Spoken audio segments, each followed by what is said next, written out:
Assalamualaikum warahmatullahi wabarakatuh. Sebelumnya, perkenalkan nama saya Ratia Priska Kurnia dari kelas 3.1 Prodi Sistem Informasi. Di sini saya akan mempresentasikan tugas UAS Arsitektur Enterprise. Untuk judul presentasi saya adalah ptvideo.com pada aplikasi video. Baiklah, selanjutnya ke pemaparan materi. Yang pertama yaitu arsitektur bisnis ptvideo.com pada aplikasi video. Untuk poin pertama yaitu strategi bisnis atau bisnis strategi. Yang pertama ada misi, menjadi platform layanan OTT nomor 1 di Indonesia dengan konten lokal terbaik dan hak siar olahraga terlengkap. Yang kedua yaitu misi, memberikan pengalaman menonton yang mulus, konten berkualitas tinggi dan aksesibilitas seluruh lapisan masyarakat Indonesia. Yang ketiga nilai utama atau value proposition, yaitu local king, sport home, dan premium. Untuk selanjutnya yang B yaitu rantai nilai value chain. Yang pertama yaitu inbound akuisisi lisensi film internasional, produksi konten original dan integrasi siaran TV nasional. Yang kedua yaitu operasi, encoding video, manajemen infrastruktur streaming dan operasi algoritma rekomendasi. Yang ketiga yaitu outbound, distribusi konten melalui berbagai platform. Yang terakhir yaitu marketing, sales, kampanye digital, kemitraan, bundling dengan operator seluler dan sinergi promosi lintas platform MTech Group. Selanjutnya yaitu C, kemampuan bisnis. Yang pertama yaitu manajemen konten, kemampuan produksi konten original, manajemen hak digital, DRM, dan kurasi konten. Yang kedua yaitu teknologi platform, streaming, latency dan rendah untuk siaran langsung, sistem pembayaran terintegrasi dan skabilitas silver. Yang ketiga yaitu analitik data, pemantauan perilaku, kemampuan user count, personalisasi konten, dan analisis platform iklan. Yang terakhir yaitu kemitraan, negosiasi dengan pemilik hak siar internasional dan kolaborasi dengan penyedia infrastruktur telekomunikasi. Selanjutnya yaitu D, organisasi dan tata kelola. Yang pertama divisi utama, konten dan kreatif, produk, engineering, growth dan marketing, komersial, dan ADS. Yang kedua yaitu sinergi ekosistem, integrasi operasional dengan grup media, MTech, CCTV, Indosiar, dan platform pembayaran dana. Yang terakhir yaitu governance, kebutuhan terhadap regulasi penyiaran lokal, LSF, perlindungan data pribadi, UU PDP, dan pengelolaan hak siar wilayah geofencing. Yang E, permasalahan proses bisnis dan solusi. Untuk permasalahan 1 yaitu lonjakan traffic ekstrem. Untuk deskripsi masalahnya yaitu kegagalan sistem saat jutaan penonton mengakses pertandingan olahraga besar secara bersamaan. Untuk solusinya yaitu implementasi predictive auto scaling dan exit token validation untuk mendistribusikan beban validasi akses ke titik terdekat pengguna. Untuk permasalahan yang kedua yaitu tingginya angka session curve. Deskripsinya yaitu pengguna berhenti berlangganan secara segera setelah turnamen olahraga atau serial tertentu berakhir. Solusinya yaitu cross pollination melalui algoritma rekomendasi AI untuk menarik minat penonton olahraga ke konten hiburan lokal guna memperpanjang siklus langganan. Selanjutnya yaitu permasalahan ketiga, pembajakan via restreaming ilegal. Deskripsinya yaitu kebocoran konten premium yang disiarkan ulang secara ilegal di media sosial. Solusinya yaitu penerapan dinamik dan forensik watermarking untuk mengidentifikasi dan memblokir akun yang melakukan pelanggaran secara real time.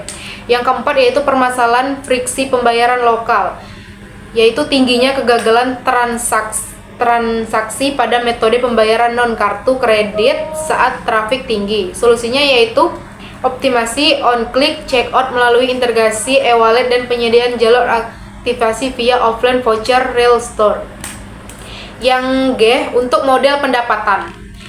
Arsitektur bisnis ini didukung oleh 3 pilar pendapatan yaitu spot, subscription, video on demand, yaitu paket berlangganan bulanan. Yang kedua yaitu afford advertising, video on domain, iklan pada konten gratis dan live streaming TV. Yang terakhir yaitu TiVo Transtional Video on Demand System, sewa per film atau secara spesial tertentu, meskipun lebih fokus pada spot. Untuk yang kedua yaitu arsitektur data pada video.com aplikasi video. Yang pertama yaitu sumber data. Video mengumpulkan data 9 dari berbagai titik sentuh untuk mendapatkan gambaran pengguna secara 360 derajat. Yang pertama yaitu user interrogation data, klik pencarian durasi tontonan dan riwayat jeda pause atau resume. Yang kedua yaitu transactional data langganan paket, platinum, diamond, metode pembayaran dan pembaruan otomatis. Yang ketiga yaitu konten metadata, informasi tentang judul film, genre, aktor, durasi dan lisensi. Yang terakhir yaitu application logs, data teknis mengenai performa aplikasi, cache reports dan kualitas buffering. Yang ke B, integrasi data, proses masuknya data ke dalam sistem yaitu real time ingestion menggunakan teknologi seperti Kava atau Google Pub atau SUP untuk menangkap aktivitas pengguna saat itu juga, misal jumlah penonton live streaming bola. Yang kedua yaitu batch ingestion, proses pengumpulan data transaksi atau log harian yang dilakukan secara berkala, misal setiap tengah malam. Yang C yaitu penyimpanan data. Video menggunakan pendekatan hybrid strong untuk kebutuhan yang berbeda. Yang pertama data lake, tempat penyimpan data mentah raw data yang belum diolah dengan jumlah besar, biasanya menggunakan Google Cloud Strong atau AWS S3. Yang kedua yaitu data warehouse, data yang sudah dibersihkan dan terstruktur disimpan di sini untuk keperluan dan laporan bisnis, misalnya menggunakan Google BigQuery. Yang kedua yaitu NoSQL, database digunakan untuk profil pengguna dan preferensi yang membutuhkan akses seperti MongoDB atau Cassandra. Yang D, pemrosesan data. Disinilah data diubah menjadi informasi berharga. ET atau ELT, proses ekstrak, transfer, load untuk membersihkan data dari duplikasi atau kesalahan. Yang kedua, stream processing, menggunakan data yang masuk seketika untuk fitur seperti trending now atau perhitungan penonton serentak. Yang ketiga yaitu machine learning engine, yang itu algoritma yang memproses riwayat tontonan untuk menghasilkan sistem rekomendasi personal. Selanjutnya yaitu konsumsi data, hasil pengolahan data yang digunakan untuk Business Intelligence, yaitu dashboard untuk manajemen melihat pertumbuhan pelanggan dan konten paling populer. Yang kedua yaitu personalization, yaitu memberikan tampilan beranda yang berbeda untuk setiap pengguna berdasarkan minat. Yang ketiga yaitu marketing automation, mengirimkan notifikasi tonton sekarang kepada pengguna yang sering menonton genre tertentu. Yang ketiga yaitu arsitektur aplikasi PT Video.com pada aplikasi video. Yang pertama yaitu client layer. Video hadir di berbagai platform, multi-platform untuk menjangkau pengguna di mana saja. Yang pertama yaitu mobile apps, native Android, Kotlin dan iOS untuk pengalaman pengguna yang paling responsif. Yang kedua yaitu web application, menggunakan framework modern seperti React.js atau Next.js untuk akses browser yang cepat dan SEO-friendly. Yang ketiga yaitu Connection TV, Smart TV, aplikasi khusus untuk Android TV, Tizen, Samsung dan Web OS dan LG.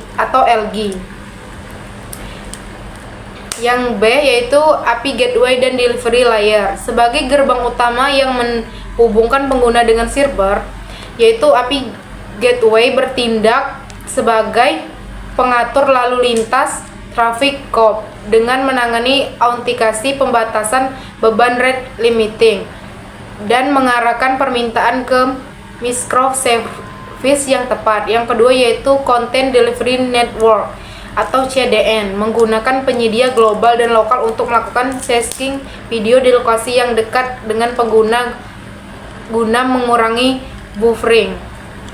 Selanjutnya yaitu C, microservice layer. Layanan dipecah menjadi fungsi-fungsi kecil yang saling berkomunikasi melalui API atau message broker. User atau host service menangani pendaftaran profil pengguna dan manajemen sesi. Content service pengelola katalog, film, serial, dan data konten. Streaming service layanan ini untuk memproses playlist video agar sesuai dengan kecepatan internal pengguna. Yang keempat yaitu subscription dan payment service, terintegrasi dengan beberapa payment gateway untuk mengelola paket berlangganan. Yang terakhir yaitu search dan recommendation service, menggunakan mesin pencari seperti Elasticsearch dan algoritma AI untuk memberikan saran tontonan. Selanjutnya yaitu D, media processing pipeline. Bagian ini khusus untuk menangani file video yang sangat berat.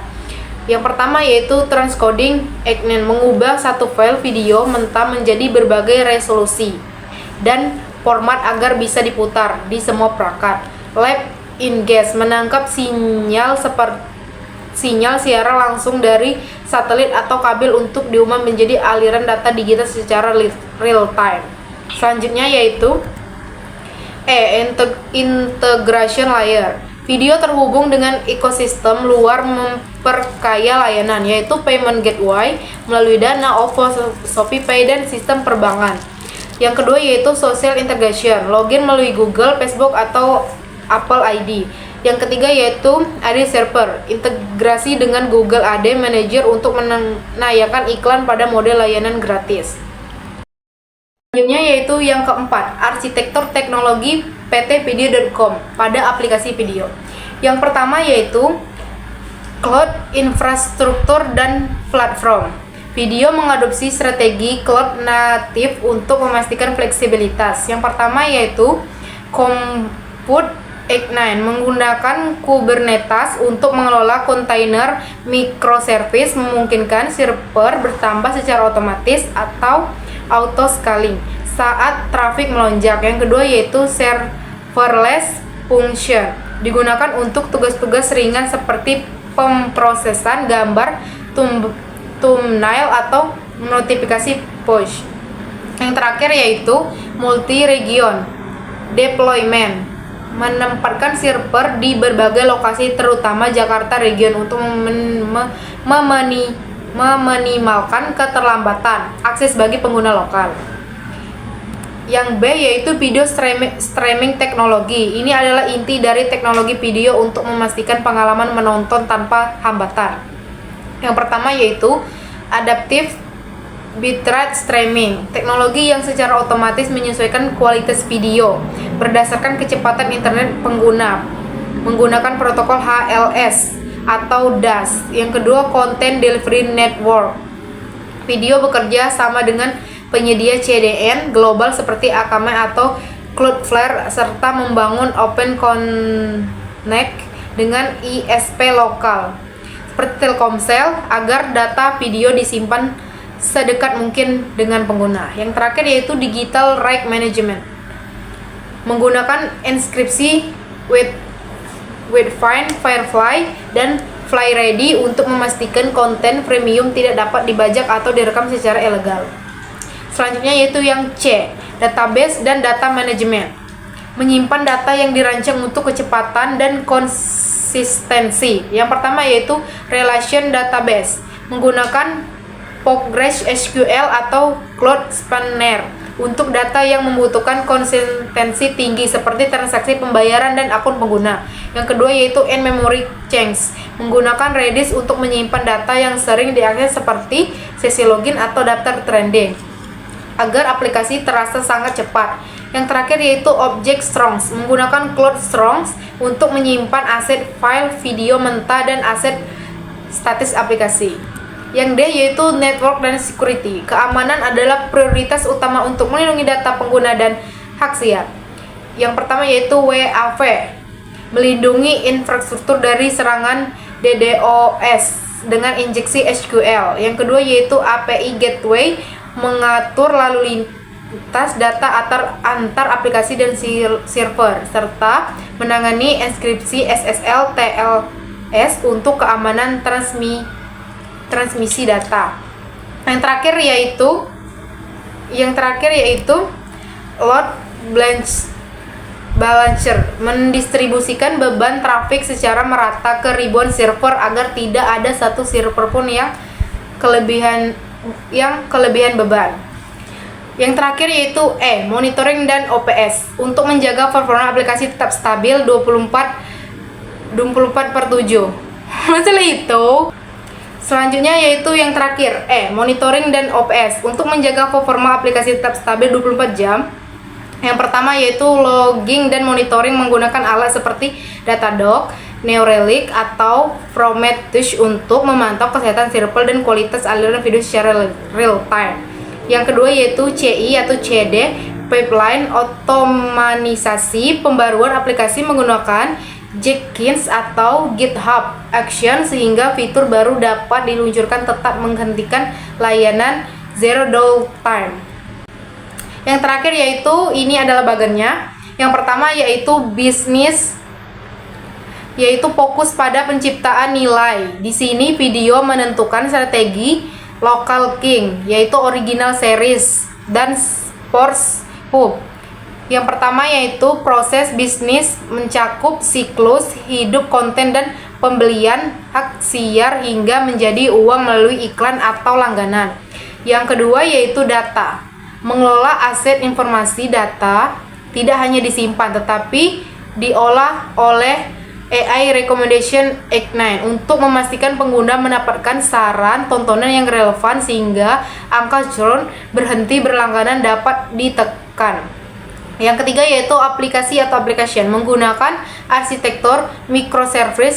Setiap pengguna, pembayaran, pemutaran video, dan pencarian berdiri sendiri sehingga jika satu bagan error, misal sistem komentar, pengguna tetap bisa menonton video. Lapisan ini juga mencakup DRM untuk melindungi konten dari pembajakan. Yang terakhir yaitu teknologi, infrastruktur fisik dan cloud. Pengguna Kubernetes menggunakan video menambahkan kapasitas server secara otomatis dalam hitungan detik saat pertandingan bola dimulai. Multi CDN memastikan video tidak buffering karena data diambil dari server terdekat dengan lokasi pengguna.